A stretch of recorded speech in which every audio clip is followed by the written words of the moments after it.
Hello, hello. Yes, finally got a little bit of sound there. Cool. All right, let's get the web back up. Hello, hello. Yes, finally got a little bit of sound there.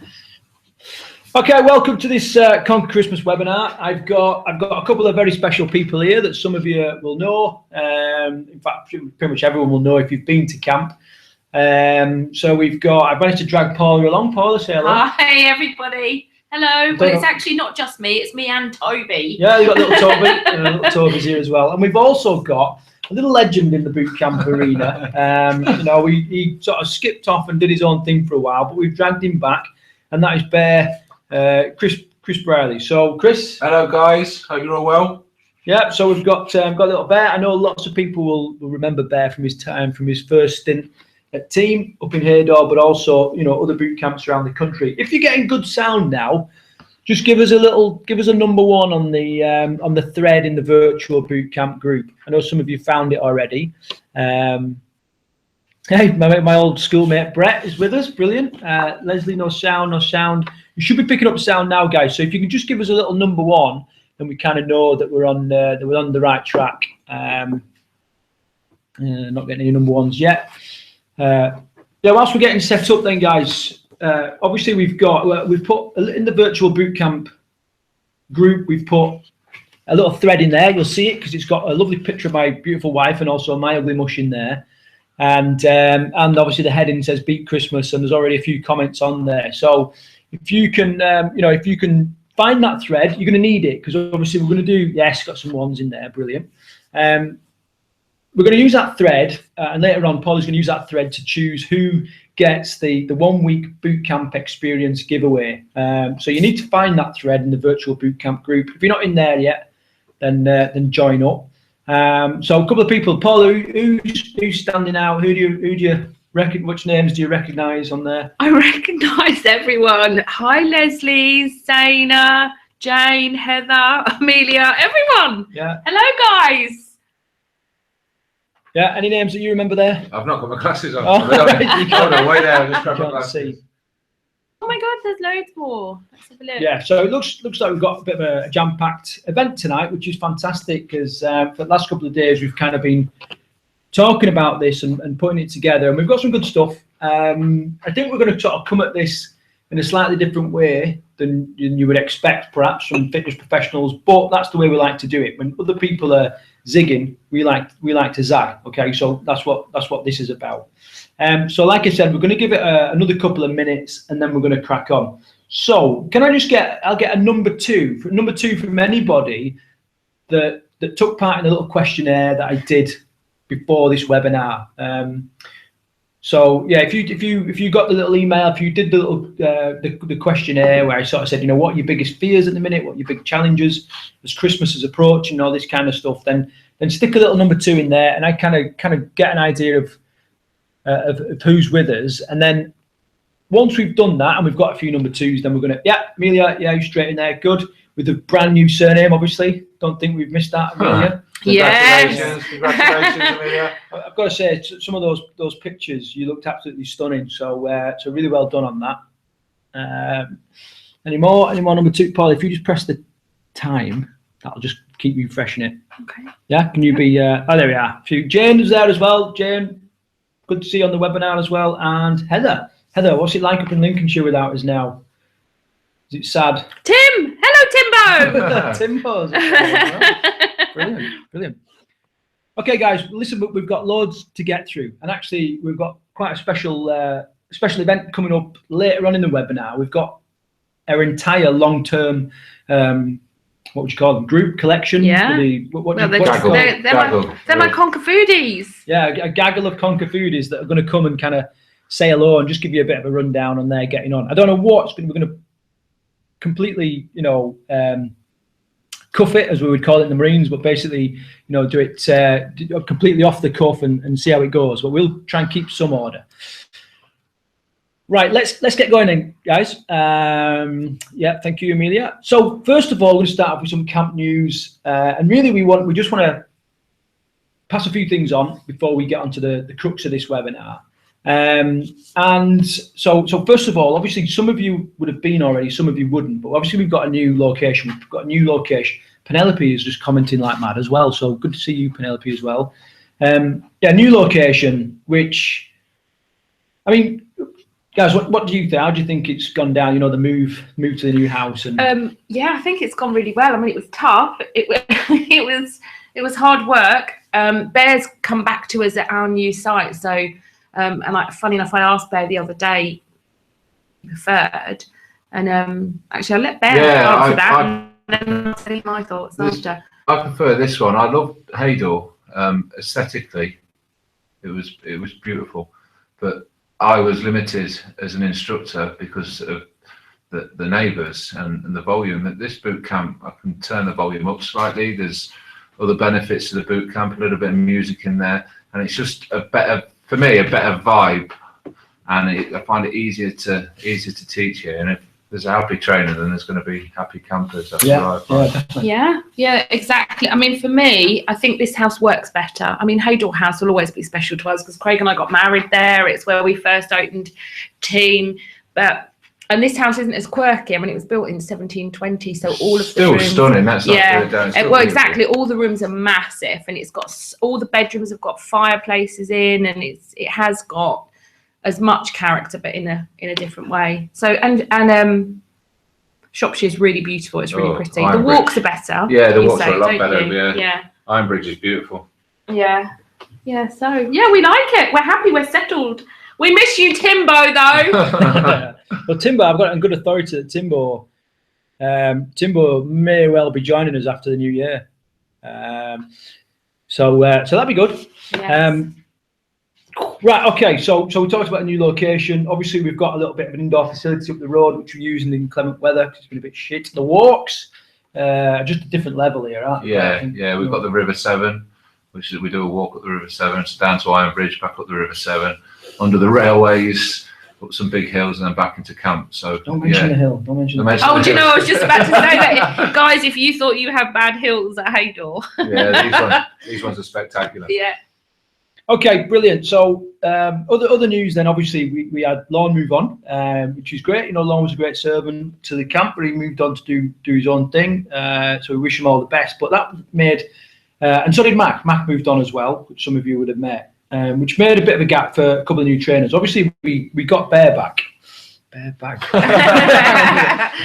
let's not go there, man. Tim, stop giggling. So so Bear rejoined, and you know, he's really sort of taking things to the next level. We also got another guy called Reese, who's a younger lad, but he's settling in really well. He's really starting to find his feet. So with the combination of Joe, which many of you will know, who's a true inspiration in their own right, Bear, who just brings an immense amount of fun,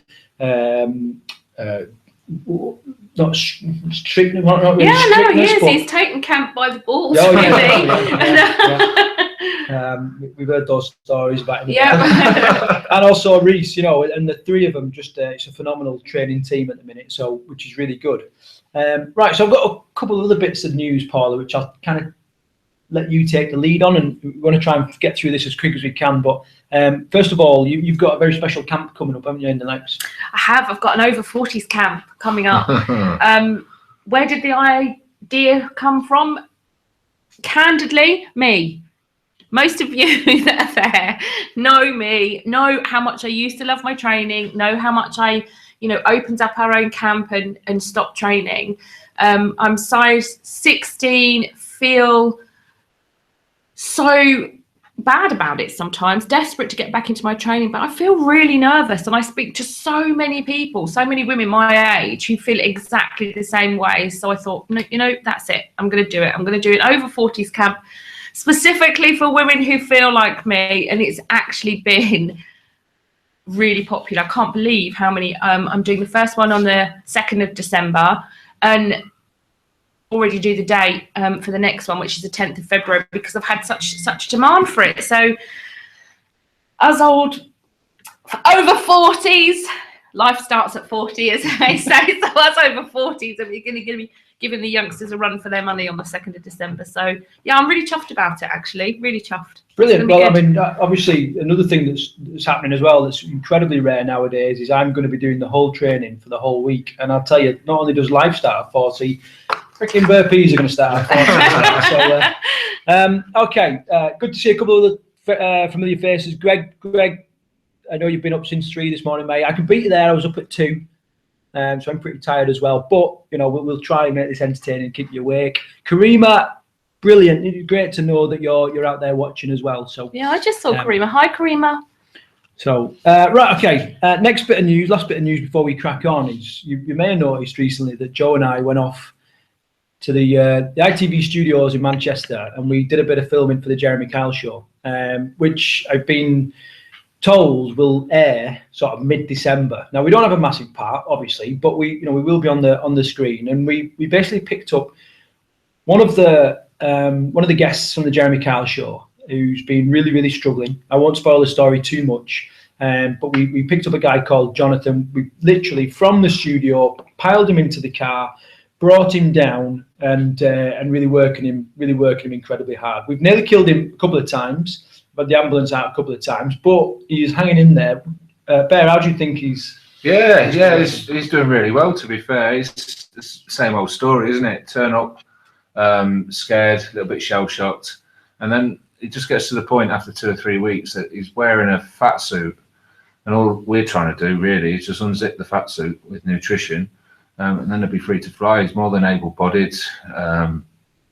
Yeah, he's a real nice bloke. So hopefully by the end of it, the 12 weeks, we can do some big things. Yeah. Good lad.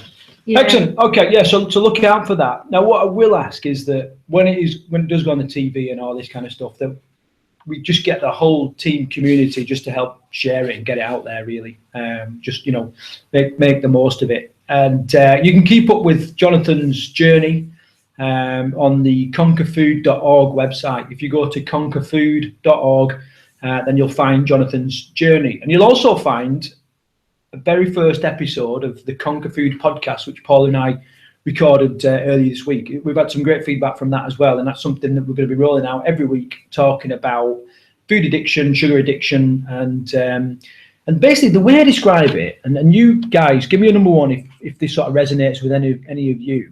Is that I believe fitness and health, there's a spectrum, and the spectrum is that it can either be a vitamin. So it's something if you hear a bit of rustling, what have you, there's people coming in the room, but it can either be something that you want, it's just part of life, and it just makes you happy, it's something that you really want, or it can be a painkiller, which means it's something that you desperately need in your life. And what this Conquer Food program really is this painkiller. It's people that are at the wit's end, tried everything else, and so that's kind of what we're working on. So give me a number one if that sort of resonates with any of you, because some of it we'll be able to talk about some of that. Jane's got her I love burpees mug there. Bless her. Kathy, I'll try and do the webcam thing, but I'm just petrified I'm going to break anything. Right. So, news. What I've got now is 1, 2, 3, 4, 5 legendary long-term boot campers that's joined us for the show. I feel like I'm on a radio show. So what I'm going to need you to do, ladies, is sort of talk up. But basically, just briefly, thanks for joining us and having a bit of a chat. Who doesn't mind sort of having a little bit of a talk? Don't be shy. Get on there. Come on, Helen. Let's sit here. Yeah? I don't. None of them mind. You have to get round Craig, look, so you can get on that. Yeah, so we're just going to. I'll just ask you a couple of questions, really. You just give me some honest feedback. So we'll go with you, Priya. I'm going to jump out first, Craig. I'm going to say goodbye to everyone. So hopefully we'll see you in the next couple of weeks, leading up to Christmas, and I look forward to training some of you. All right, night, guys. Night. Night there. Night. Okay, so yeah, Priya, we'll start with you. So I just want to. Priya, just tell me what sort of life was like before you came here. So for me, it was pretty much, terrible eating, no exercise whatsoever. Kind of like a dark and dim place. My life was pretty much in my room, those 4 walls, and that was about it. That was my life. Yeah. And then sort of describe sort of life now. I mean, what's different now? Completely different. I love going out. I'm like smiling all the time, laughing all the time. I feel so confident, and you know, I've been here now about 7 weeks, and in those 7 weeks, I feel like literally a brand new person. Like I'm a new person.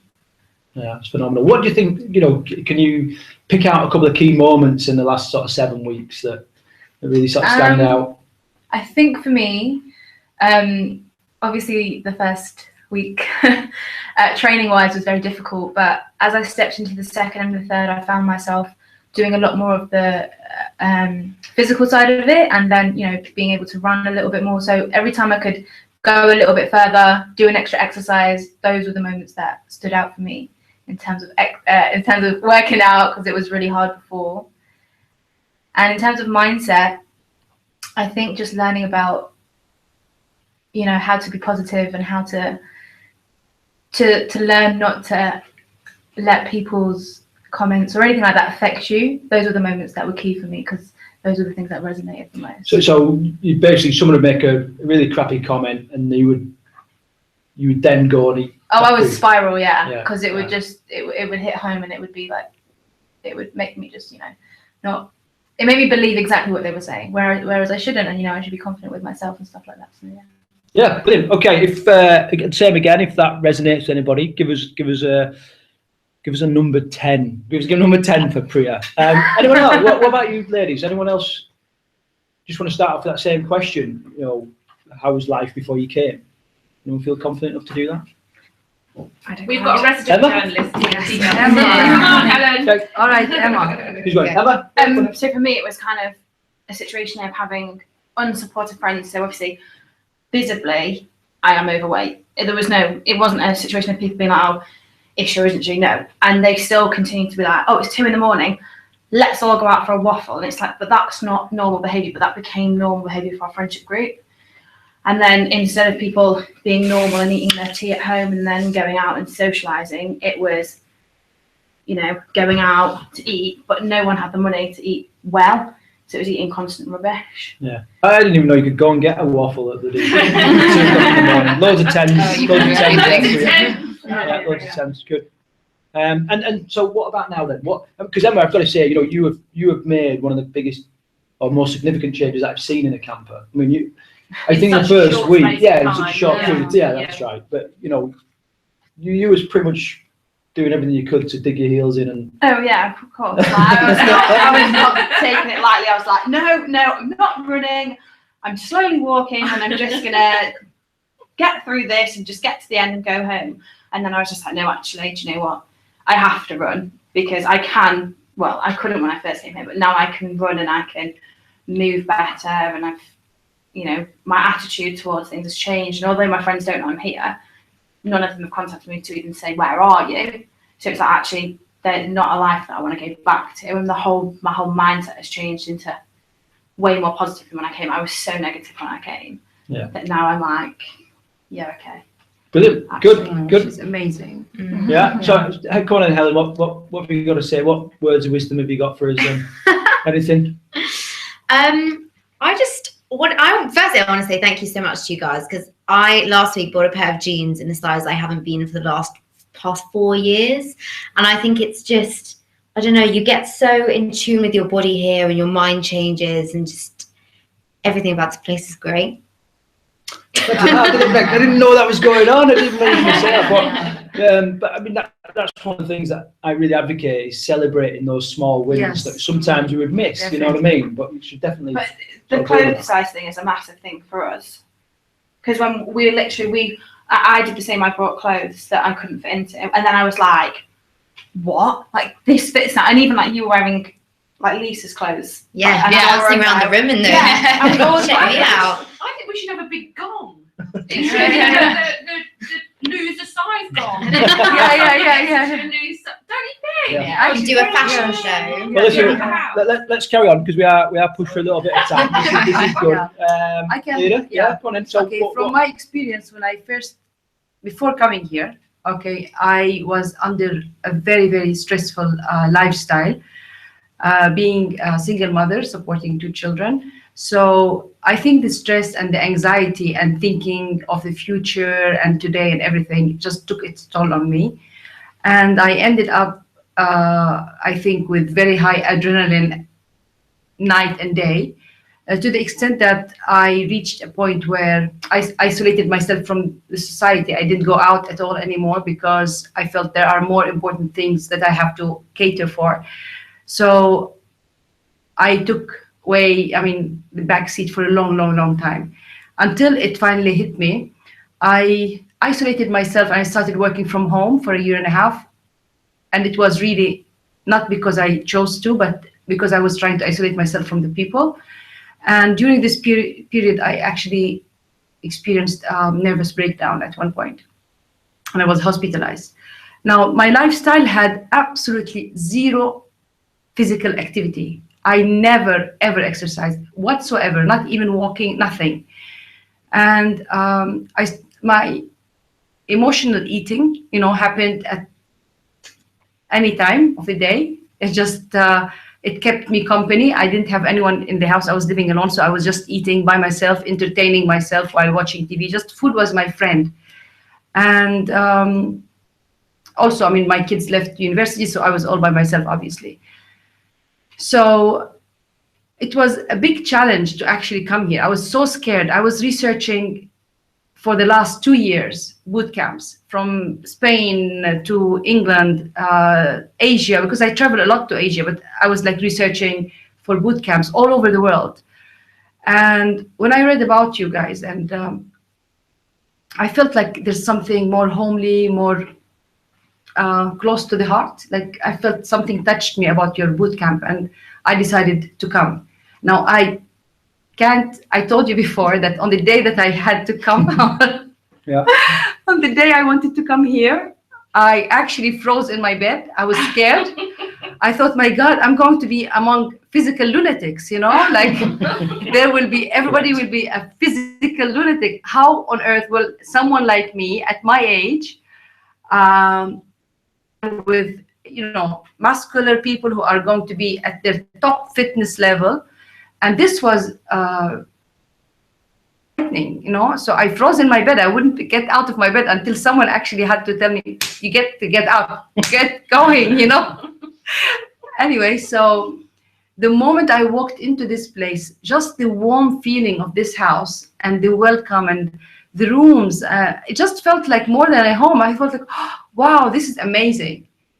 Now I have to tell, you probably know that the first week I struggled. No. Yeah. I was struggling, and within the first week, actually, the funny part was I thought this is not for me. First few days, I thought the first day actually, I said, no, I can't manage. I think I can't continue. By the third day, I don't know what happened. The fourth week, Lisa came and I told her, this is, I'm gonna extend from a month to 2 months. Yeah. I said, you're crazy. You're saying you're struggling, but you're extending. I said, no, I can feel that there will be some improvement. And what I think the biggest impact of this camp was on me emotionally and physically. When I said to my daughter and my family that I'm coming to fix myself from the inside out, what I really meant was not the psychological and emotional part. I meant I don't want to go and do Botox and do things from the outside. I wanted to fix myself from inside, just eat healthy and exercise so that it can show outside. My big surprise was in a place which worked on the inside, like my emotions, my mindset, my whole being as a person. So I realized from, Paula and from all of you that being overweight was just the tip of the iceberg. And all these emotional issues that we have loaded our shoulders with over the years, whether it be family, work, things that people have said to us, which put us down, and we took other people's baggage on our shoulders and we believed them.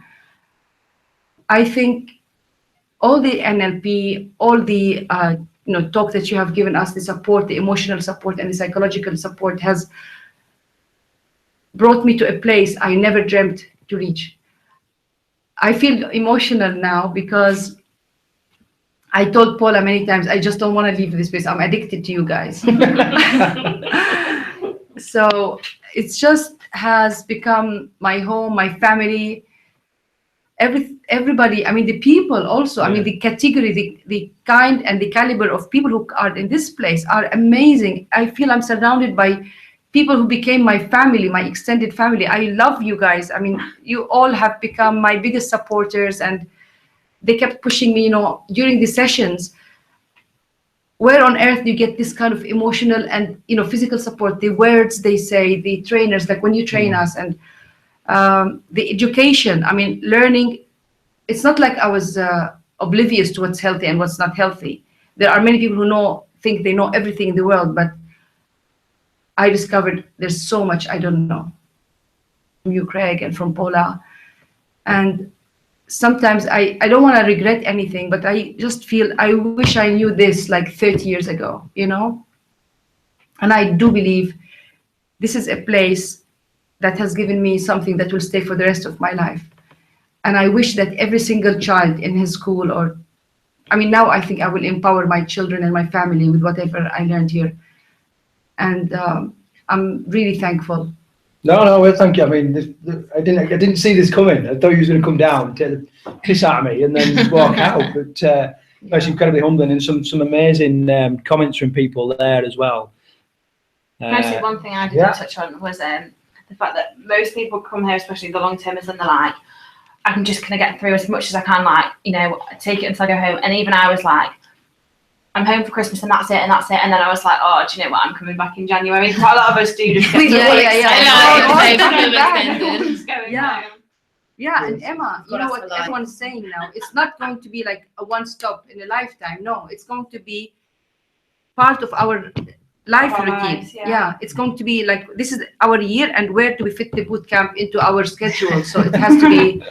Yeah, well, that's incredible. Right, we're going to get on to the other bits. But Anna, have you got anything to say? I think for me, I was someone that really, really enjoyed sport, and I did a lot of sport, and this was about 5 years ago. And then I had a few accidents and went down to the no fitness level kind of. And then I decided, I've got to do something, and I went and got on a sailboat and sail around the world, and I thought this would be great, I'm going to get fit. And no, the eating habits were like full carbohydrates. You do a lot of strength stuff, but it's a 70-foot yacht, you only walk about 70 foot in a year. And so of course I got off that and could barely walk up my hill. So I decided, I thought, I'm going to go to a boot camp, get a bit of fitness, go for it. And actually someone of my family found this boot camp, and it was because of the mindset that they suggested it to me. And I was only going to come for about a month, but because of the mindset, I extended to include that in. And I think after about a week, I was kind of thinking, okay, actually the fitness is one side of life, but that's something that I can quite easily get back into because I do enjoy it. It's a whole other large kind of conundrum of stuff that I'm really learning to deal with here. And the more I kind of delve into it, the more I learn about it, the more I realize that's why I'm here, and that's what kind of brought me here. Because I do believe that things happen in life for a reason. I believe that life brings you the things you need, and this definitely is something I need now. And I'm really glad that it was brought to me, and I'm glad I kind of accepted it in. And definitely the best thing about this is the people, like the family you make here, wonderful. And yeah, they're family. Oh, can I just say one more thing? Because I know this wasn't going to go into a big conquer food thing. And before we go into other things, for anybody who's listening that wants to do long-term camp or has ever thought about it and is scared or nervous about it, I said to the group, the love that you see between the people that are here long-term is unbelievable. They just support each other. They look after each other. They're each other's mum when they need it. It's really incredible. And I don't know, you can't see how they are with each other and ever doubt the goodness in human beings, because they do drive me insane sometimes. Every single one of them knows that, but they're incredible, absolutely incredible. Brilliant. I mean, like you said, I didn't expect this. I think another good example of how close everyone is the fact that we have been told to stop hugging so much during the session. They're banned us from hugging. Guys, thanks a lot for jumping on there.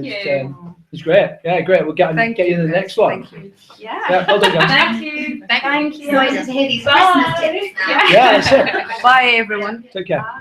So, a little bit of some great stories there from some of the long termers coming a little bit then. So we're going to crack on. We're going to crack on with a couple of things. First of all, just to let you know, if you don't know already, our Black Friday deals are up and running at the minute. Okay, they'll end on the 30th of November when we hit December. If you want to know more about that, then obviously go to team-bootcamp.com, Black-Friday-deals, and then you'll be able to see the deals there. I was going to run through them, but I don't know if we've got time now. So we're going to crack on. Just know that those deals are up and running. Okay, so here we go. We're going to go into some of these tips now. And I've got a picture there of a guy winning a race, because basically I want to put you into a bit of a winner's mindset. And that's very much about what we do here. It's about priming people for success. And sometimes images, the words that we say, the things that we do, the people that you surround yourself with can do that. You can either soak up negativity and soak up a loser's mindset, or you can soak up a winner's mindset. So I want to get you in the right mindset first of all. Now, let me first explain where these sort of contents and that came from. We sent out a questionnaire because we got a hint that there were people out there really kind of struggling with this time of year. I think some people sort of expect, there's a whole shitload of overindulgence coming their way, and they were really, really, really sort of freaked out about it and worked out. And we was kind of like, right, what the hell? How the hell are we going to help with this? What we're going to do? So, this is where this came from. Anything to add, Paula? Well, no, just for me. I mean, Christmas can be a really difficult time, and obviously I spend a lot of my time now, talking to people. And one of the things that comes up, especially for people that are coming to camp in December, is, oh my God, how am I going to cope with Christmas? How am I going to undo, all the hard work that I've done? How can I stay positive? What tips have you got? So, it is a time that people worry about when it should be a really special time, actually, and it needn't be a time to struggle. I love how Penelope's sending a virtual hug to Tim on the little, there's all sorts of hugging going on. And guys, I know you're sending questions. Julie, I've just picked up yours about any tips to maintain at home. We're going to talk a little bit about that now. I know, Brett, I know you posted some earlier on, but I kind of missed it in the old thread. So, if you have got questions, then you can, stick them in, and we'll try and keep a tab on them and answer them as we go along. But obviously, we're going to miss a few. Apologies for that.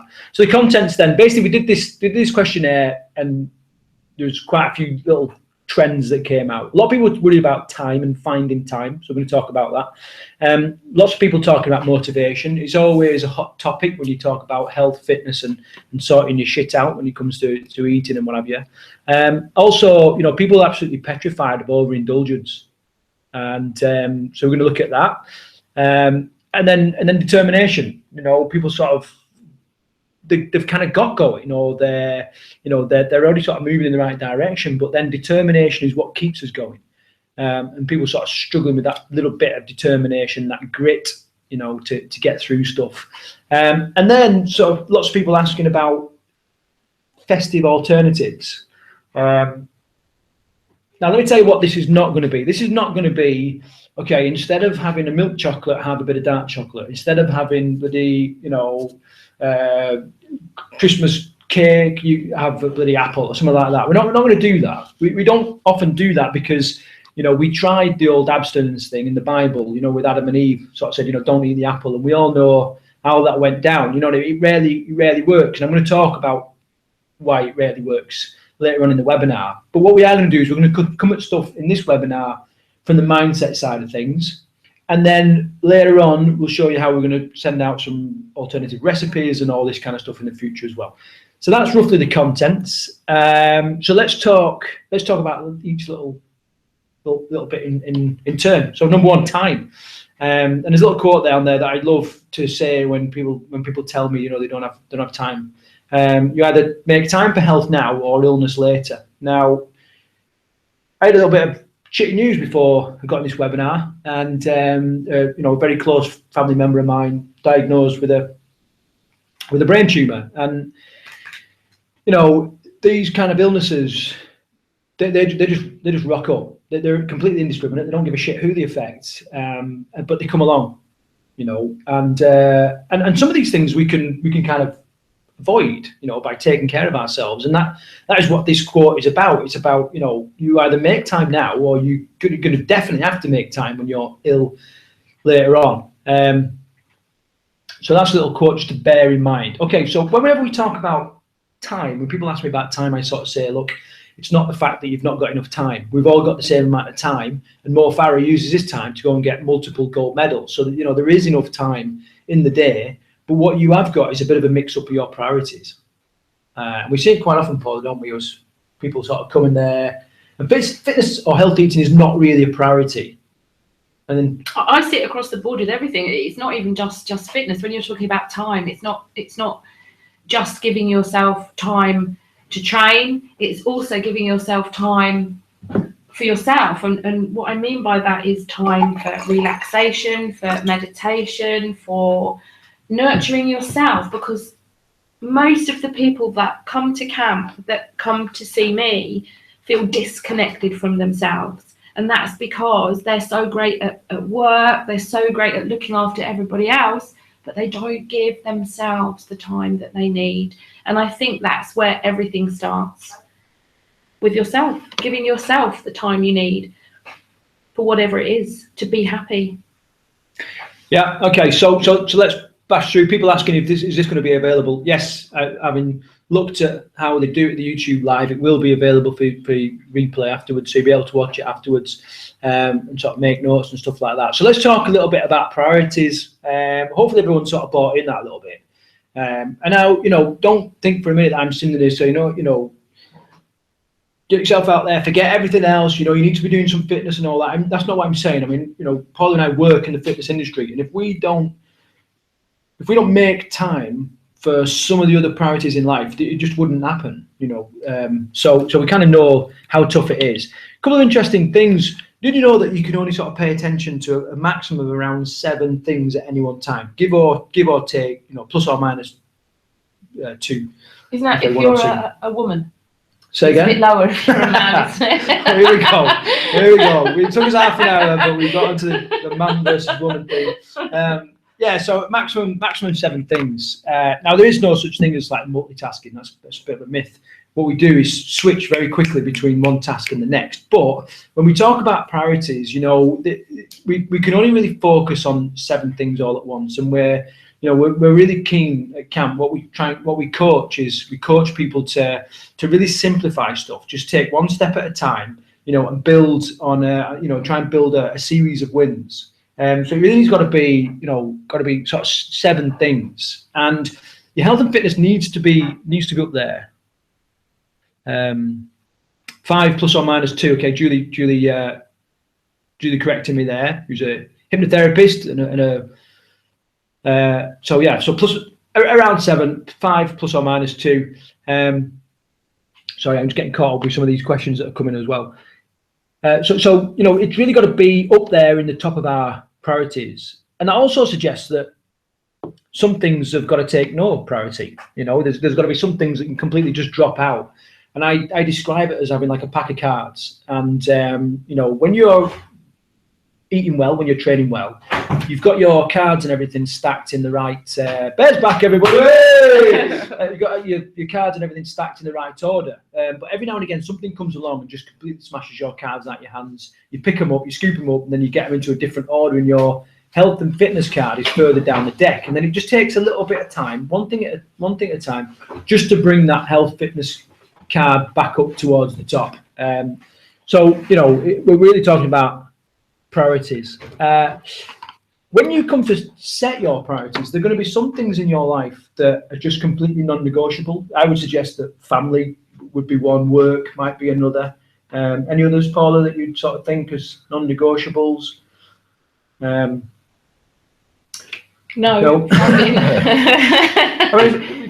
mean, I can list some that a lot of my people when they first come think are non-negotiables, but they're not like healthy things. Like, eating, eating badly.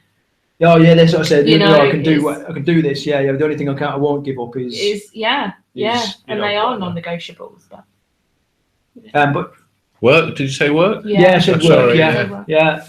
So there'll be some non-negotiables that they've got to be in. But to be honest, we have had people come to camp and they've gone, you know what? I know that if I carry on doing the same job I'm doing, I'm not going to sort my health out, and they've changed the job. So you've met people like that. Yeah. One of the biggest. I mean, I don't want to steal your thunder.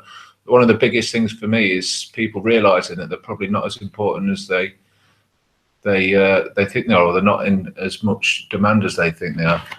The example I'll give of that is that people don't want to leave the computer because they don't want to miss out on anything. But when they do actually start going and putting the out of office on the computer and going training and putting things in place, then the world doesn't end in that hour that they're gone. And it takes some doing because you don't want to miss out on certain things. But once you've done it for 2 or 3 weeks, it gives you free license to sort of incorporate training into your lifestyle. Actually, that's a really good point there, because one of the things that comes up for me a lot of the time is social media. So people put social media, what's happening on Facebook, what's happening on Twitter, and they sit on it for hours. Well, there's a stat for that, isn't there? Yeah. It's 3 hours a day now people spend on social media. Yeah, so get off. No, not yet. Okay, so a couple of non-negotiables, then get your sort of start working on some of your priorities. Because of that maximum of 7 and because of the non-negotiables, it really means that you've got to be focusing on your big hitters. So what I'm talking about there is, there are things in your life that if you get them right, everything else just falls into place. Sleep is the obvious big one. That's a big one for me. And actually it's a non-negotiable for me. I will make sure my bedtime's on time. I want to have good quality sleep, so I'll make sure the curtains are closed, the lights are off, phones are away, and all this kind of stuff. I even wear these bloody crazy sunglasses that cut out blue light from screens. Paula laughs at me sometimes, but just because sleep is a real big hitter. If I get sleep right, I want to eat right. If I want to eat right, I want to train, and everything else falls like a set of dominoes. Now I'm not sure what your big hitters are. Paula, have you got any particular big hitters? Mine's stress management. I mean, a lot of people know my story. I have bipolar disorder, and it's managed now.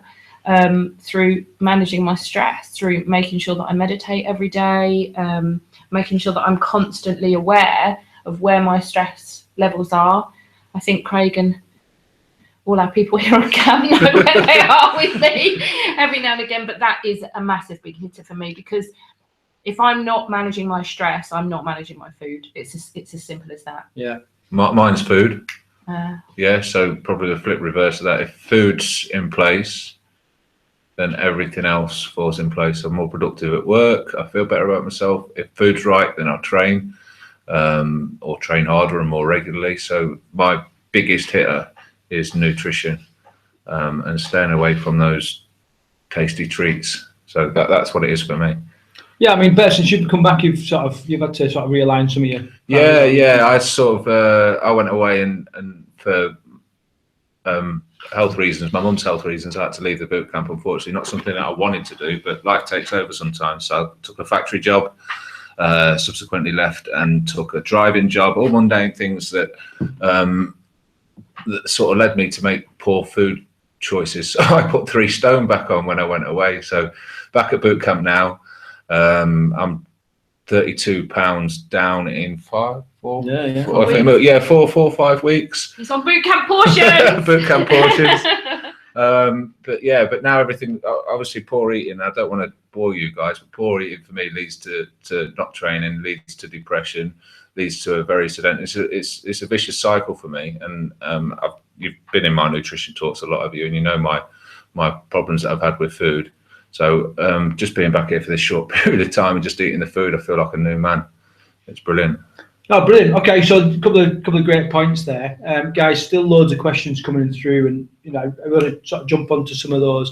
One thing that is coming up quite regularly is people sort of saying, "Look, I've had a relapse," just like Bear was talking about there.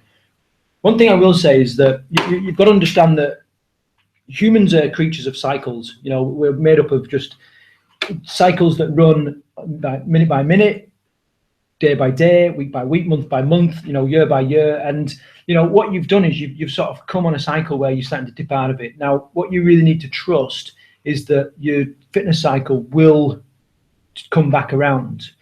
How soon it comes back around, well, that's up for you to sort of work out. You know what I mean? And you can either do it now, get it going soon, or you can get it going later. If you stress about it too much, you're gonna delay it even more, because you get way too stressed. And if you start getting too stressed with stuff, then you start getting overwhelmed and feeling guilty and all this kind of stuff, bit of shame. So the best thing to do is just know that it's perfectly normal, and start working on bringing it back round. Have I spelt negotiables wrong there? Probably. I don't think so. Okay, great. So a couple of things. Bear and I was talking briefly before. If you've got no time at all and you want to do a little bit of fitness, what we suggest you do, if you've got about 4 to 5 minutes, Tabata squats, just bang them out in your bedroom. You don't need a lot of room. Basically, nice deep squats, not your fitness first crap where you're bloody barely breaking at the knee. Basically, 20 seconds, as many squats as you can. You need to be aiming for about 20, 21 squats, followed by 10 seconds rest, complete rest. And you do that about 8 times, Tabata squats. Phenomenal for creating a neuromuscular effect in the body. If you got a little bit longer, just do as many burpees as possible in 7 minutes. That itself is a pretty tough little session. You know what I mean? And you cannot pass. It's not like a pass or fail thing. You do as many as you can. If you do 1, well, great, you've done 1, and then tomorrow you might do 2, and all this kind of stuff. If you bang out sort of 100, 120, then brilliant, all right? But you're just showing you that it doesn't have to be. Get your gym kit on, drive to the gym, do an hour of a class, do an hour on the running machine or whatever. It really doesn't need to be like that. And then, if you've got a little bit longer, just a 5K run. I know the idea of running might freak some people out, but it doesn't have to be massive run, jog a lamppost, walk a lamppost, jog whatever it needs to be. Just get out there and be active. And then the final one, if you've got a bit longer, then even if you just get out for a bit of a walk. Exercise is a new thing. We just used to be active. You never used to see a fat road worker, because we were just active all the time. But now machines and all that kind of stuff have taken over, and people are putting weight on. So that's time versus priorities. Any comments on that? If this is good stuff, then guys, give us a number 1 on the thread, and we're going to move on to sort of motivation. And I just add something. Yeah. I'm just looking at Karima's and motivation. One of the things that you've just been talking about, Karima, it is great. It's working out your priorities, and university is really tough time. I think when I was at university, I lived on pasta and baked beans, and I think when you're at uni, you're studying, when you're either going out drinking or you're eating shit food. So I think this motivation thing is going to be good for you. And I think, as Craig said, you need to work out, your priorities and make time every day, even if it's just for a little something. And just keep working on it. I know you've got a lot to get through, but I always use that analogy with my clients. If you're going down in an aircraft, the first thing that happens is the oxygen masks drop down. So I stick to that concept really. The first thing you're going to do is put that mask on yourself so you can breathe the oxygen, and then you can help others. And I think that's a good metaphor for life. Look after yourself, make yourself nice and healthy, and then that'll put you in a good position to help others. Yeah. No, brilliant, good stuff. Okay, on to motivation then. And I'm, my big thing there about motivation is comfort breeds mediocrity. And I'm not sure who said it, where it came from, whatever, but it really strikes home with me.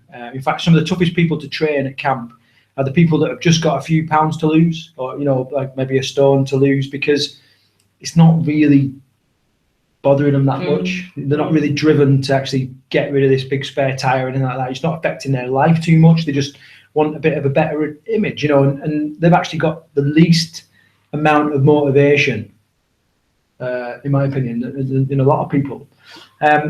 So So let's talk about this little bit of motivation, and I'm going to ask Paula to jump in quite a bit here, because this is a lot of the stuff that she works on with the long termers. But what we're talking about here is creating a deep rooted desire, something that burns inside you, that it doesn't matter what the weather is like, because there's something stronger getting you out of bed. The metaphor that we always use at camp is, if we had a big long plank across the floor and we said, right, okay, who's willing to walk across it, you'd probably all give it a go.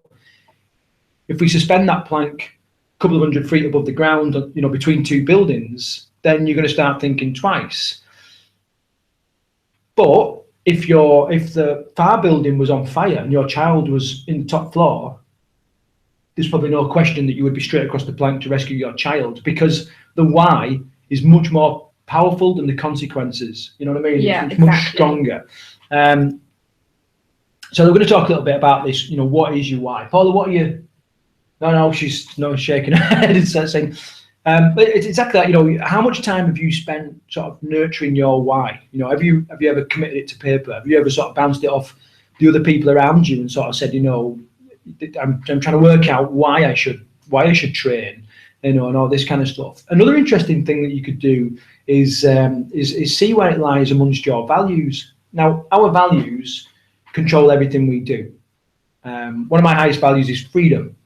So another one is learning. Another one is inspiring others, and all this kind of stuff. And now, if fitness doesn't correlate to my values, I wouldn't do any fitness, because values control everything. And I kind of wonder what your values are. And you can Google a list, 50 values or whatever, and just look through and see which ones resonate with you. And then just sort of see, compare what you're trying to do to your thing. So one lady that we worked with recently, we went through her values, and one of her top values was honesty. And so we compared to her work life. Honesty was bang on. Paula, you can tell your story. This is your... Yeah, it's my... excuse me. She, honesty was the biggest value that she had. And she was constantly saying to me, I'm great at work. My work life is brilliant. I'm top dog. When it comes to my personal life and how I feel about myself, I'm complete opposite. It's terrible. And her values was honesty, and she was applying honesty in everything she did at work. But when it came to her and how she felt about herself personally, she wasn't applying honesty at all, because her dialogue to herself was, I'm not good enough, I'm rubbish, I'm unworthy, I'm unlovable, I'm too fat, nobody's going to want to like me like this. And I'm sure that resonates with a lot of people. And so her biggest value, she wasn't living to that at all. And that's what a lot of this is about. It's about yourself and the relationship you have with yourself. And what is your why? Do you actually know what your why is? How many people come to camp and they don't actually know what their why is? Yeah, no, I've come across this. Why are you here? Well, I don't know really. It's just I should have done it. Yeah. The thing is, we're never going to stick to shoulds. Very, very long. Yeah. And it's what do you want, not what your parents want, or what your husband wants, or what your family want, or what your friends think that you should have. You should be this, you should be smaller, you should be. It's about what you want. It's an important thing, and that's what so many people get disconnected from. It's your life. And the thing is, once you just getting across the plank to save your child, once you establish the why and you agitate it, you make it focal in your mind. You know what I mean? You're putting posters up on your fridge, or you've got little post-its by your bed, so when you wake up, all this kind of stuff, then that is enough of a driving force to get you going. You've only got to look at people that go to the doctors, and the doctor goes, you smoke one more cigarette and you're dead. Stop that day. Because the why is incredibly, incredibly powerful. So have a little think about your why. And also think about what you're focusing on.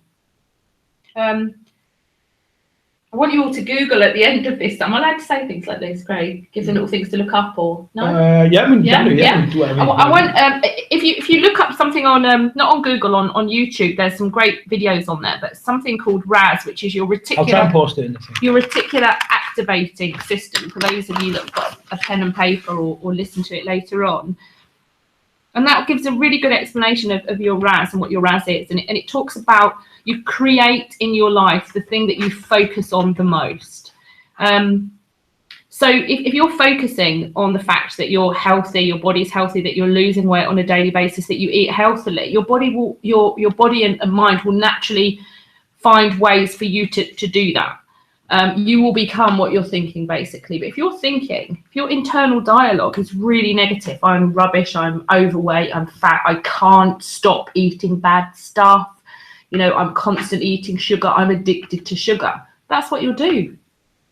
And that's science. Your body will again make choices in order for that to happen. So I can do a whole session on RAS and do. Oh, Craig, I see you just put it on, but look it up. It is so incredibly interesting.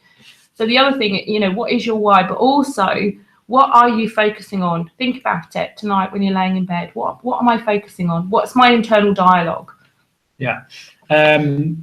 We're going to talk a little bit more about that later on as well. The next thing that, I don't know if you know, but there are a few different types of people in the world. Some are what we call towards motivated and some are what we call away motivated. So for some people, they are motivated by thinking, I want to be fitter, I want to be leaner, I want to have a better image. Other people are motivated by saying, I don't ever want to be fat again. I don't ever want to be lazy again. I don't ever want to eat crap again. You know what I mean? One is towards, one is away. Now, the thing is, the further you are from whatever your source of motivation is, the less motivated you are. So, for example, you know, if let's say you had Bear before and he put his 3 stone and all this kind of stuff, and he goes, right, I'm at boot camp now, you know what I mean? I'm discussing myself, I'm going to change this. That is the peak of his motivation. But the thing is, as things go on, he's going to get less and less motivated if he's away from motivated. And same if you're towards motivated. If you haven't drawn a line in the sand, if you haven't gone, right, by New Year I'm going to be, you know, 12 pounds lighter,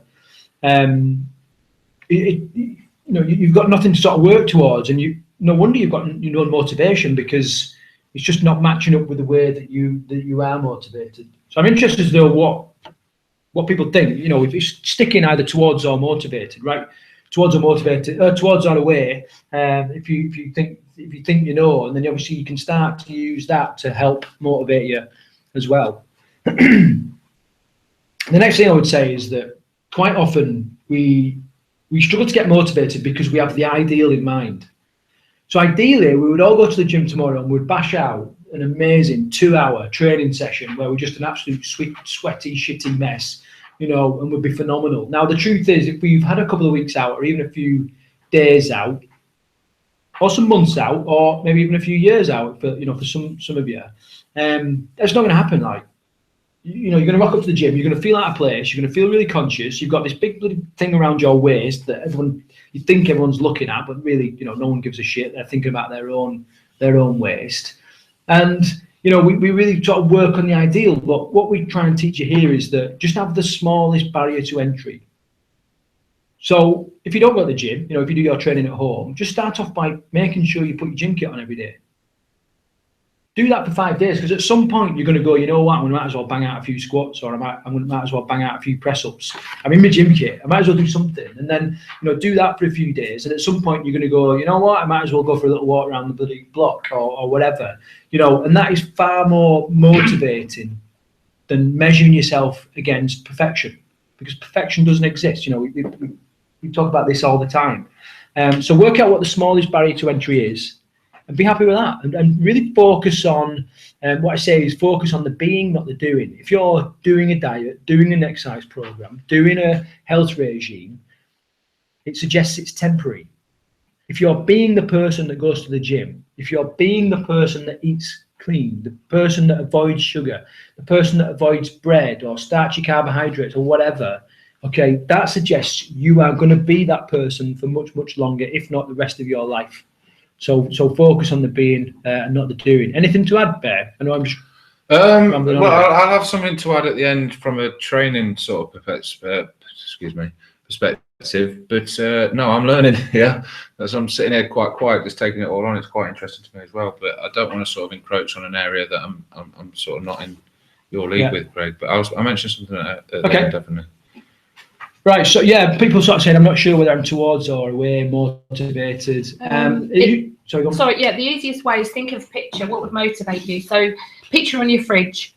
what would motivate you the most? Would it be a picture of the body that you want to be, or would it be a picture of yourself at your worst? For me,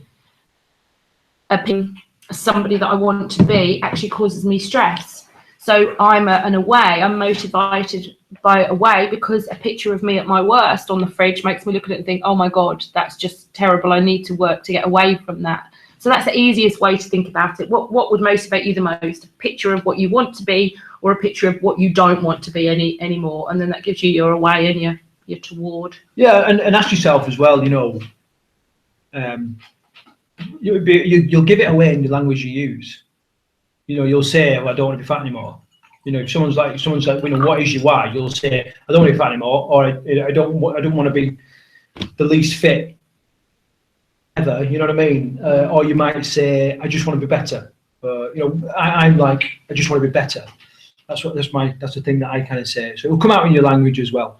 So good. No, this sounds good, guys. Same again. Give us a number one if you think this is helping. This is good stuff, so we know we're on track. Obviously, we're flying through now because we're already, well beyond the time that we expected. Little image there about the snowball effect, and this is exactly what I'm talking about with the smallest barrier to entry. It's far more motivating to start off with something small and then rapidly work up towards something big, rather than trying to start off with this massive, great session where you just write yourself off, especially if you're kind of struggling with your motivation a little bit. Okay, so we're going to talk a little about overindulgence. I'll make that point on motivation. Right, guys, my one little gambit, I'll make this very quick. We talk a lot on camp at the moment about intrinsic and extrinsic motivation. And we do various tests. We do intrinsic tests and we do extrinsic tests. The extrinsic motivation is me, Joe, Reese, Craig. We thrash you, we shout at you, we give you all these words of encouragement, positive reinforcement and such with, and then you start working really hard. And then we do some tests where we just let you get on with it. And there's no right or wrong, but if you can work out whether you work better with intrinsic motivation or extrinsic motivation, that will help you with your training program. So if you work better with extrinsic motivation, go to classes, boxercise, come to boot camp so I can train you. If you work better with intrinsic motivation, do a 5-mile run, something like that. So yeah, that's what I wanted to say on motivation, really. Cool. Okay, some good ones there. It's to you, Julie, who had 21s. Okay, so on to overindulgence. So let's get straight into it then. So avoiding overindulgence. A little bit of a quote there, which don't you ever wonder, maybe if you took a left turn instead of a right, you could be someone different. The reason why I put that in is because we're all of a society, really. Obviously, some of the people that Zayn are perhaps out in Egypt and all that kind of stuff, maybe not, but you will have periods, you'll have celebratory periods as well, where you experience the same thing as we do in Christmas. And, we come from a society where everybody overindulges at Christmas time. It's part and parcel of it. They use it as a big excuse. Well, imagine if you decided this year, I'm not having any part in that. I'm going to choose to go a slightly different way. And that's what this webinar is about. And it is a choice. It is 100% a choice. And I know there's lots of temptation. We're going to talk about how you can tackle that in a minute. But it is 100% a choice whether you start or whether you finish this festive period lighter, leaner, looking better than you started it. It is a choice. Okay, so here we go. Let's get into it. First of all, I really don't believe there's enough accountability around. Going back one. So what I mean by that is, like, people they'll cover up what they're eating. They won't be honest about what they're eating. They will avoid having crappy conversations about what they're doing and what they're eating and all that kind of stuff, because they want to try and, even stuff like wearing elasticated waistbands instead of a belt, because it's a lack of accountability. We can no longer feel our waist expanding. We can no longer feel our waist expanding, because of this elasticated waist. So we're going to talk a bit about accountability. One of the first things with overindulgence is, Bear and I was talking earlier on about every Friday when we was in the military, we would have what we called a Friday thrashing. Friday thrashing. And you'd basically just go out and do 2 or 3 hours of fitness, and what it was for was to create a buffer for the weekend. Now, it's not the smartest idea in regards to, we can consume a lot of food in a weekend, but you could be creating a buffer, where you're already starting now to chip away some of these extra pounds and what have you, in order to create a buffer for the couple of days, really, which is Christmas. Christmas, the overindulgence part doesn't have to be. I was thinking about this earlier on. It doesn't have to be the whole of December just on the piss. There's probably works do, family do, Christmas Day, New Year's Eve, where you're going to struggle to make a smart food choice. Would you agree? Other than that, the rest of it is up for grabs, isn't it? So create a buffer for those little extra days. Tight clothing, do not allow yourself to put that slightly bigger dress on because it gives you more space around the waist, or that's them slightly bigger trousers, or don't switch to a bloody tracky bottoms because the food that you're eating is uncomfortable. You need to feel those outside signals that you've eaten too much, that you've picked out, that you've overindulged. If you're uncomfortable, well, you need sort of telling, you need reminding of that. You need these little reminders all the time of, so, and wearing tight clothing can help with that. Find yourself an accountability partner, not someone that's just going to sort of stitch you up and all that, but someone who's going to say, hang on, you asked me to tell you when you're on your 3rd glass of wine, you just hit it now, or someone that's to sort of just give me a little wink when I'm bloody mince pie or whatever. Just people around you, just give me a little wink there. People around you that have got your interest at heart. I would take it as a bit of a privilege to be someone's accountability partner, to help them get through the festive period in a better state. Just jump in there whenever you. Yeah, well, just want to create a buffer there. Just something I highly promote with my clients is. If you're going to go out and drink and you're going to go out and eat, just go out and drink and go out and eat. Don't worry about the best calorific vodka or anything stupid like that, because as your inhibitions go with the alcohol, you're going to eat what you're going to eat anyway. But make sure you've got a fridge full of healthy food for the morning after. And I think that'd be, I'm not sure if it's a buffer or not. Would it be classed as a buffer? It's definitely being sort of proactive about it, isn't it? You can be completely reactive here and go, oh, yeah, did it again. Christmas whacked me right in the nuts. Or you can be like, you know what, I'm not going to allow it. There's period, there's things, parties that I'm going to go to, and yes, I'm going to make some crap food choices, and yes, I'm going to photocopy my ass on the photocopy, and all that kind of, whatever goes on. But you can be proactive about the next day, ditch the guilt and get back on it, and this is kind of what we're talking about, and recruit someone to help you with that. Next one then, an obvious one, interchange alcohol with sparkling water and lime, just different drinks, or even water. So you'll drink half the amount of alcohol that you normally would, and the extra fluid in your belly will just sort of make you feel a lot fuller as well. So that's like a bit of a practical tip. Flying through these, plan ahead, like we said. Sorry, mate. No, it's fine. Obviously, Bear planning ahead of himself. So, if you are reactive, smart food choice. If you're reactive through the whole of December, you're going to hit January a little bit of a porker. You're going to feel it.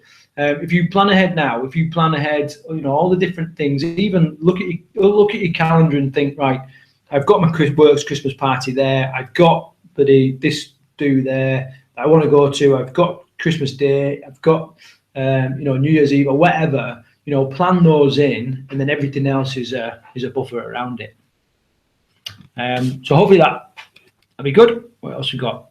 Okay, so a couple of things. So Paul was talking about your mind and what is in what you focus on in your mind. And what people often do is they will say, "I don't want to eat crap." So what will happen there in the brain is you'll start this cycle. Like your brain just wants to prove it right, and so what it will do is we'll start this cycle of going, am I still not eating crap? Am I still not eating crap? Am I still not eating crap? And you're focusing on eating crap, and then guess what? At some point you're going to go, shit, I am eating crap, because that's what you've had in your mind. Now, if you change that and you add what we call the positive affirmation, you can sort of say, am I eating clean? Now, eating clean and not eating crap are the same things, but one's negative, one's positive. Not even am I, it's I'm eating clean. Yeah, okay, so it's like make it a statement, a current statement about yourself. I am eating clean. So what happens then is the cycle then goes upwards. So your brain goes, am I still eating clean? Am I still eating clean? Am I still eating clean? So is that right, Paul? Yeah. There's all sorts of like gestures going on at the minute. Yeah. No. She's happy. A couple of other examples of that. I am under eating. Instead of going, oh, I don't want to overeat, say I am under eating. I am in control is a classic one. You know what I mean? So many people going, oh, I don't know what happened. I went to the party and I just lost control. And I was doing knee skids across the dance floor, and then before I knew it, I was doing the Yard of Ale and all this. Well, I am in control. I am in control, and I am in control. I am different this year. Could be another one. If all the years in the past have been absolute car crash, then this can 100% be different. I hope she's in. She's got something to say. Yeah, well, different can be open to interpretation. So once people have looked at that RAS that I said about, you need to be really specific with what you're telling yourself you're doing it. So in my case, I am different could just mean that one style of chocolate cake do a different one. And I know that might sound a bit mad, but rather than I'm different, state what it is that you are, Yeah. I am healthy or. Yeah, some great comment. Yeah, and you're right, Paula, 100%. People talking about guilt, with regards to this is what I sort of preach when it comes to overindulgence. There are certain situations where you are not going to be able to make a smart food choice, and at those time periods, if you've made the choice to go to the party, to do whatever, then you go and you suck it up. Now, the key thing is that you ditch the guilt afterwards. Okay, you realize that it was a choice. It was 100% your choice, and you chose to do that.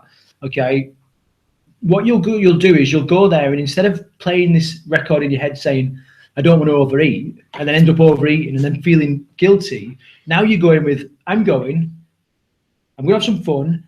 And I am in control. I'm eating clean and all this kind of stuff. You'll feel a lot less guilt, because guilt is the real dangerous thing that knocks you off your. Sorry, Paul, was tickling me. Knocks you off the wagon. You know what I mean? It really sort of does interfere with stuff. Guilt is that thing where someone brings in a packet of biscuits, and it's like, here, have a couple of biscuits. You have one, and you feel guilty, and you're like that. Okay, you bury your face in the whole lot.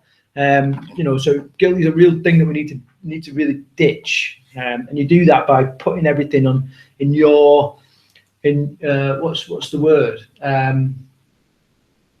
You basically decide on your terms. You make everything on your terms. If you have 10 pints, have 10 pints. It's on your terms. Don't feel guilty. You chose to do that. Own it. That's what I say. Own it. Exactly that.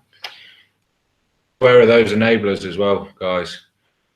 Christmas is coming in out. Enablers are going to be out in force. So when they bring the donuts and crisps into work, just be mindful that they're just wanting you to eat so they can eat. Yeah, don't get tricked into it. Because what they're trying to do there is they're trying to share out their guilt, and the donut shared is guilt halved, in my opinion, and that's what they'll try and do, by getting everyone together and getting everybody to eat a donut. Well, you've shared the guilt there. But imagine if you did this. Imagine if someone brought some cakes in and we was like that. Nope, they're all yours. Help yourself. Knock yourself out. You know what I mean? The people would be like, you can't leave me to eat all these cakes. You bought them. You have them. It would completely freak people out. So great. Okay, next one, determination. I've got a glass there because when we talk about determination, people often sort of think about willpower. I know somebody, I can't remember, Christabel, I think it was you, was talking about you're good for 5 days and then you kind of drop off the wagon. This is what we're talking about, this determination. And quite often what we do is we rely on willpower. Now, willpower is a finite thing. We've only got so much. It's like a glass. And imagine that, the majority of decisions you make during the day, it's like pouring out a little bit of water every time you make that decision. And very soon our glass is empty. Now, if we don't sleep well, our glass starts half full. So, you know, we're running out of willpower halfway through the day. And, you know, no wonder we're getting to the evenings and we're hitting bloody dominoes on speed dial. And before you know it, you know, you're having your crusty crust double cheesy thing. So the key thing there, we're going to talk about how you sort of combat that is, but know that's what's going on. This is why your willpower is failing. But you should also know that you've all got exactly the right amount of determination. The thing is, you're just determined about the wrong stuff. I mean, you know, some of you will never go an evening without having a glass of wine. That is pretty determined. You know, it's a pretty good fucking habit, that. Some of you won't be able to have a cup of tea without having a biscuit. And that is pretty determined. You know, you never forget. That's phenomenal. You never forget to have a biscuit. So your determination is there. It just needs rewiring onto something different. Let's go a little bit deeper into it. Accountability again. You know, get people to allow you because you know, determination and getting results is about being the best version you can be when nobody's watching. You know, so the more accountability you can get, the more you're going to help with that. Guys, Paula's going to have to duck out now. So if anyone's got any nice comments for Paula before she cuts away. Paula, do you got any final words to say to people? No, just stay positive, be happy, and have a lovely Christmas. Yeah, cool. Yeah, All and right. lots of love to Timbo and Heather and everyone that we know. Yeah. Okay. A few comments coming in there, Paula. All right, so I'm going to crack on. Hopefully, Bear will last with us as well. Yeah, I'm here. With regards to, you know, there's a saying that routines create freedom, and you know, routines will help bypass your willpower. When you've got a decent routine, morning routine, evening routines, a weekly routine, or whatever, willpower is not required, because you know all the decisions taken out of it. If you know what I mean. So you know, so to really have a look at some of your routines as well. What we're saying? Sorry, just a good point there from Aoife. Yeah, just reference little tricks like that are phenomenal for everybody. If you just don't take cash into work or coins, then you can avoid buying things from the vending machines. Just I thought that was quite poignant. I mean, you can either make it really hard for yourself to get crap or really easy, and that's a simple thing to do, innit? You know what I mean? Oh no, I found myself by the vending machine and I just happened to have the £1.10 for a slip in my pocket, you know. So yeah, it's a really good one. You know, you've got to make a conscious effort to plan ahead, be proactive, and you know, and kind of, if you're going with the flow, if you're taking the path of least resistance, you've already failed. So we kind of need to be avoiding that. Okay, so with regards to routines, we've already spoke about keystone habits. I've got a little thing here that I try and get people to do. 10 to 8 hours of sleep. So obviously I know some people don't, you know, they get by on 6 hours and that's fine. That's up to you. 6 to 7 glasses of water. You know, just by increasing the water that you're consuming, you're going to consume less food, we would hope, because there's more contents in your body, and the functions in your body is going to be much better as well. It'll help with the old detox and all that kind of stuff. Next one is 4 to 5 snacks and meals. Well, all meals, I should say, not snacks and meals. And that's 4 or 5, not 45. You know, if anybody's there going, bingo, 45 snacks. Okay, you know, really just sort of moderate the snacks and the meals. 2 to 3 cheats a day. That's all it needs to be around Christmas. You know, if it's a particular festive day, Christmas Day, New Year's Eve, that kind of thing, that's what we're kind of looking at. 2 or 3, you'll be fine with that. More than that, then you know you're fighting a bit of a losing battle. And then the final one is 1 hour of activity. That's all it is. You've got 24 in a day. All we need to do is just find a little bit of time where you can get active. It doesn't need to be full on exercise. You know, some of you, you know, you'll be at a fitness level where Siobhan, for example, banging out the adventure races. Well, you need to be getting out and doing a bit. But the majority of people get away with just being active. Don't allow yourself to sort of veg in the settee. Get out and do something, whether it's kicking the ball around, going for a walk, you know, take your bloody old carrots down and feed the local donkeys or whatever it is, but just be active. you know, for that period of time, and build up a bit of a history of doing all that. What we're saying, what will keep you more alert? No, it definitely does, Greg, because Greg just posed a question there. Does it keep you more alert? Water help? Yeah, I mean, you know, you kind of got to think, when we start becoming dehydrated, water is used in every function in the body. Every function that goes on, water is used in some way, shape or form, whether it's a byproduct, whether it's an active ingredient, whether it's just used as a catalyst or whatever. But you know, water is involved. If we don't get enough water, then you know it's really going to start affecting our concentration and how much, you know, how alert we are and stuff like that. But there's other side effects to having glasses of water as well. If you concentrate on having, you know, 6 or 7 glasses of water a day, and you did that consistently, you're already proving yourself wrong that you're not determined or you're not motivated, because you're doing something and you're doing something consistently. This is what we're talking about, this low barrier to entry again. You know what I mean? Right now, you might feel a bit of a failure. Oh, I can't get going. I never stick to anything. Imagine if you just committed to just upping your water intake and you did that for 2 or 3 weeks. You've now got a history of success. And if you can do it with water, well, guess what? Now you can start doing it with your breakfast. And when you can do it with your breakfast, then you can start doing it with your lunch. You can do it with your dinner. You can do it the whole rest of your life. You know, so it's a good little point. Guys, we're going to fly through this. It is getting late. We're getting on for an hour and a half here. So some festive alternatives. The old turkey and pigs in blankets. Now, looking at that, I don't see a problem. No, me neither. That's absolutely perfect. You know, and this is the kind of thing that we're talking about. You know, we're talking about festive alternatives, but you know, much of the food that you've got for your Christmas dinner is good food. You know, what tends to happen though is we just absolutely 100% kick the arse out of it and have way too much, and we have made way too much of the stuff that we know is bad.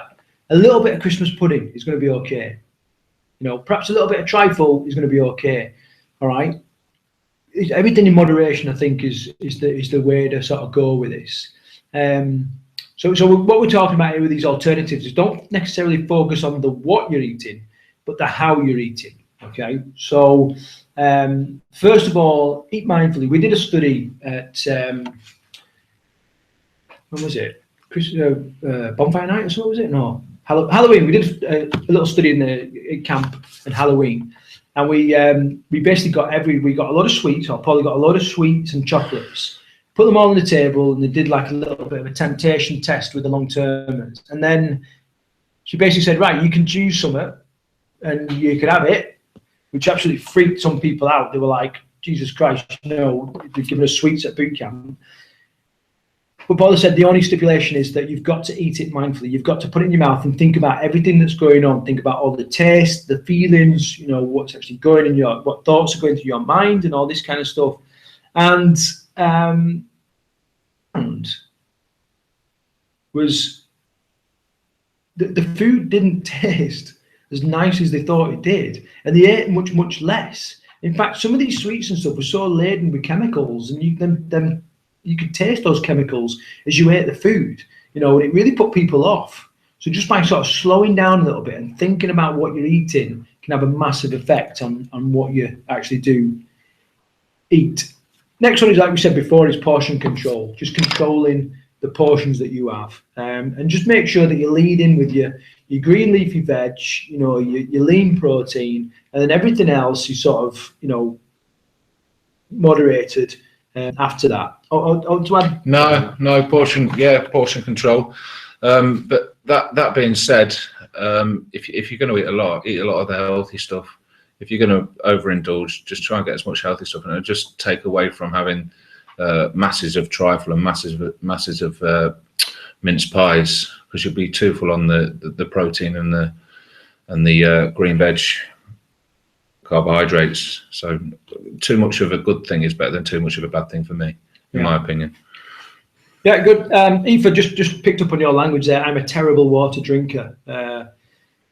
You know, just the couple of little changes you can make there is you could sort of, you know, what that does is it draws a definite line in the sand saying, I'm a terrible water drinker, and your mind will believe that, and it'll look for all the evidence to support it. If you changed that, and you said, I used to be a terrible water drinker. That suggests that you're getting better. Or you could say, I'm not a good water drinker yet, and the word "yet" suggests in your mind that you're going to go on and do something. So a couple of little changes to the actual language you're using, which can be quite powerful in regards to changing your habits and stuff.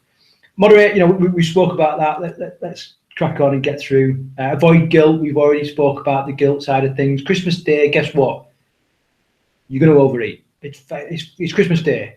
Forget this idea of that you're going to sit there with a bloody, a couple of celery sticks and some paleo hummus, and that's going to be you for the day. That's not happening. All right. You're going to overeat, and you just commit now to not feel guilty about it. Just get back on the wagon the next day. Now, what I suggest will happen is that because you strip all that pressure off yourself, you'll make some smarter food choices, and you'll sit there going, you know what, I am in control of this, because you've come at it in a completely different way. Like Bear said, saboteurs, people that are going to enable you to eat crap food, to share their guilt, to share it all out, and all that kind of stuff. And don't be a saboteur yourself. Yeah, don't ruin anybody else's Christmas because you want to eat. Yeah, because that's exactly what I do. If I'm honest. Yeah. The way to tackle them is say, look, I'm working on my weight loss. I'm working on my image. I've identified you as a saboteur. If you love me, if you cared about me, you wouldn't do it. One or two reactions. First reaction would be like that, you fucking freak, and they walk away and never talk to you ever again. In which case, were they really a good friend? And the other one will probably say is, you know what, you're right, and I'm going to help you. So tackle those saboteurs and celebrate your wins like we did before. If you do knock it out of the park, brilliant. That doesn't mean you go and eat the rest of the trifle. You don't celebrate in that way, but you just have something that you're going to allow yourself to do, or you're going to recognize this win. Give yourself a little gold star, whatever it is. I don't really know, but celebrate those wins and build up this series of wins. People are posting, or the comments they're posting, is like people are really beating themselves up because they feel like a bit of a failure. They're really worried about this because of this history of dropping off the wagon. But I'll tell you now,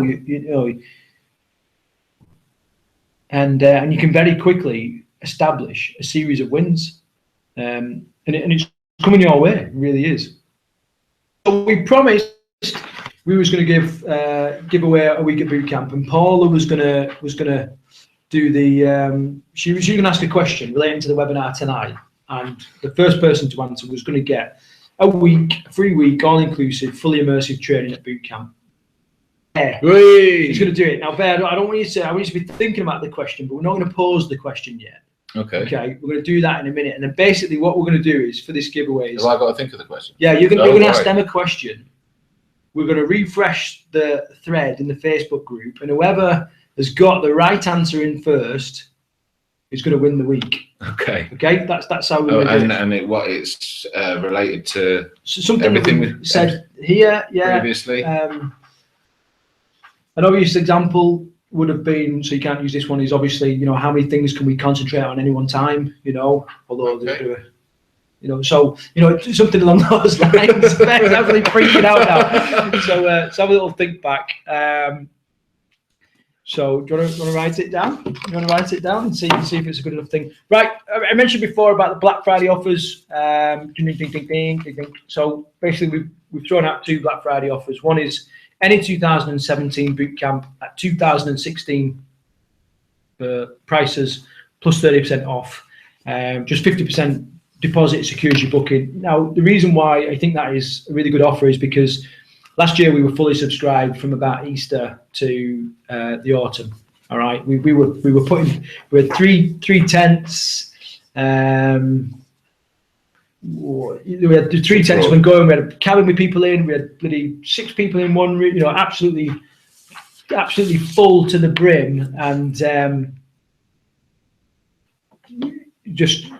This could be the only way of you making sure you get your place, your room type or whatever, later in the year. And as well as that, we're expecting quite a big backlash from the old the Jeremy Kyle show. So, you know, it's definitely worth sort of thinking about now. So that's that. Right. What we've got as well is we're putting together, or we're considering doing some Christmas coaching. Julie, I know you've already spoke about this, and yeah, so we're toying with this idea of Christmas coaching, and I wanted to get your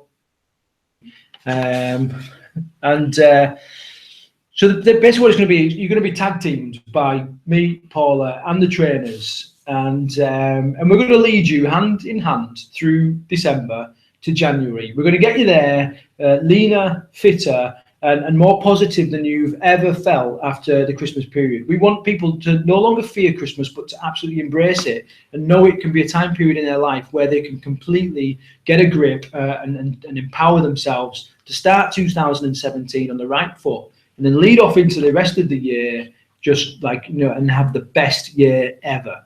Okay, so there's a couple of people waiting for the competition there. Sweaty palms, yeah. Not as sweaty as us trying to think of a question. Okay, so this is basically what we're thinking it's going to look like. I'm happy to receive your feedback, and also who would be interested. There is no obligation or anything like that. I'm just trying to get a bit of an idea of interest. Daily tips and action points. I will speak, not necessarily speak, but I will text, email, call, Skype, whatever, you daily tips and action points every day. So all the stuff that we've been talking about, you know, the what you can do with water, with your mindset, with your exercise, you know, we're going to get daily stuff out every day for the whole of December. We're going to do like a festive fitness 5-day challenge. So over the Christmas period between sort of Christmas and New Year last year, I was getting ready to run across the Sahara, and I did a mini Marathon des Sables, which was basically 20 mile a day for 5 days. Now, we're not going to do that. Don't freak out thinking, no, I can never do 20 mile, although I honestly believe that we all could.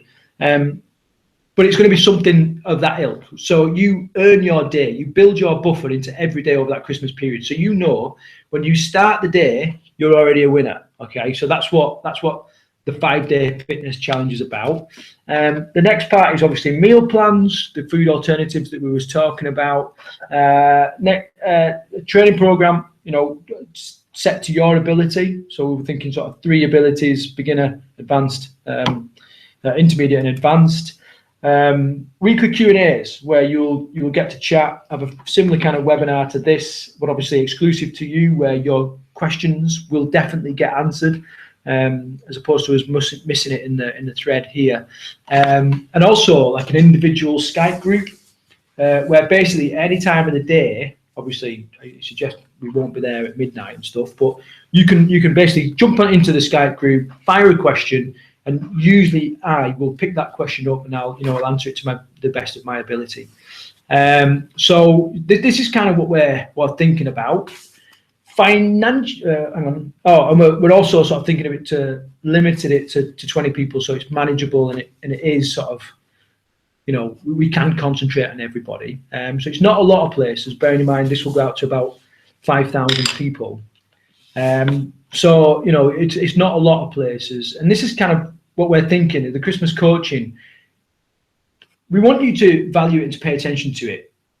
Therefore, we won't do it for free, because, you know, if we don't pay, we don't pay attention, is basically it. What I'm thinking is charging $299 for the whole month, but then giving you £99 cash back at the end of the month.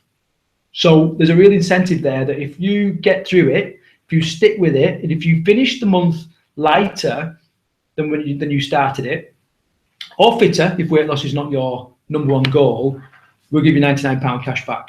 Okay, so that is kind of what we're thinking about for this Christmas coaching. If that is something that, you know, we would be chucking on the right tit, or whatever you think this is right, or it could be a good fit for you, then let us know, and we'll have a look at that, and then we'll continue to refine it, we'll get it out and all that.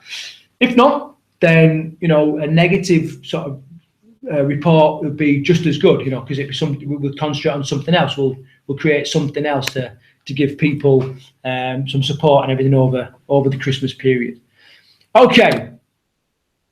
And the winner is, right, obviously I haven't answered the question yet. So, right, Bear, do you want to ask your question? So let me just, no, you're going to answer it. You're going to ask it. And then, yeah. Just So, making sure the question was all right. Yes. So this is the thing, right? Bear's going to ask this question. The way it's going to go down is the first person to get the right answer into the Facebook thread is going to win an all-inclusive, fully immersive week at boot camp. Okay, so fingers at the ready, be ready there. Here it comes. Right, let's go then. How many meals and snacks should we roughly have per day? Okay, so there we go. Dead simple question. We're going to leave it for a couple of seconds. See who's got that first answer in there first of all. Here it comes. We're going to refresh the page. Bear look out for the winner then. And the winner is... Oh, no. No one. No, no. It's a fix. Chris Briley. Let's see. We got... Oh. Few answers there. I can't work out who's the first. Can't see it. Can you... Bit lower than that, I think.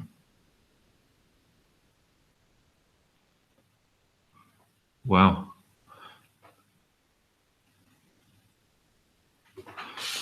And we have a winner, Amelia, with the correct answer, 4 to 5. Well done, Amelia. Great work there. Well done, Amelia. Jess, so close with your 5. It was unbelievably close. No, well done, guys. Seriously, to collect that thing, all you need to do is just email Paula tomorrow, and we'll get you booked in at any time. Just got visions of Amelia dancing around on the spot.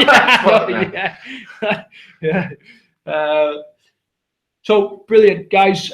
Just a final thing to say is I really enjoyed this webinar. It was great to have Paula and Bear and the long-termers jumping in and doing this. If you think we definitely need to be doing more of these again, then let us know.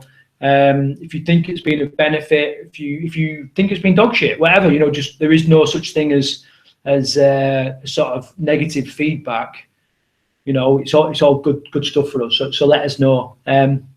What I want to do is also drop in that if we do run future webinars, then we will always have some kind of giveaway. I can't always promise that it's going to be a week at camp because, like I said, it's we are getting really oversubscribed at times. But we will have some great prizes there in the future. Right, any other final? Did I have any other slides? No, this was the last slide. So, guys, Bear, I just want. Have you got any final last words? No, just self-induced pressure. Don't put any pressure on yourself. You all know what to do. Just take a step back at times and think, okay, what do I need to do? What decision could I make that would not put too much pressure on this Christmas? So just don't put pressure on yourselves, guys. Relax, think. No, that's a great point. I mean, there's what we've got to remember is that we have all probably got an old self-image of Christmas being a bit of a train wreck when it comes to food and exercise. We need to change that, and it just takes a little bit of focus and doing a couple of little things really well, and you can do it. Everybody can do it. People change. You're a person, you can change too. So for me, I really look forward to hearing some of your success stories throughout the Christmas period. If you've got tips and advice for other people, get in the virtual boot camp and in Facebook and let people know, because that's what that group's about. It's about people sharing what they're doing well so that other people can buzz off that. And there's no such thing as a stupid question. If you're thinking it, the likelihood is 20 other people are thinking exactly the same thing. So voice it, and then you'll be helping 20 other people out as well. Yeah, no such thing as a stupid question, just questions by stupid people. Just kidding. Yeah, brilliant. So that's it. I've got to say, a couple of people stood out in the audience. My old mate Brett, who me and Brett grew up in the dusty streets of Halifax many years ago. Brett has had a phenomenal battle against cancer and all this kind of stuff. He's just doing great stuff now. So it's great to have him along. Heather, great to have you along as well. Really miss the people there, you and Timbo from Lincolnshire, as well as some of the people that are there always at our events. Greg, you've been the number one there. You're always in and around everything that we do. So thanks for your support. So until the next time, guys, thank you very much. Merry Christmas, guys. Merry Christmas.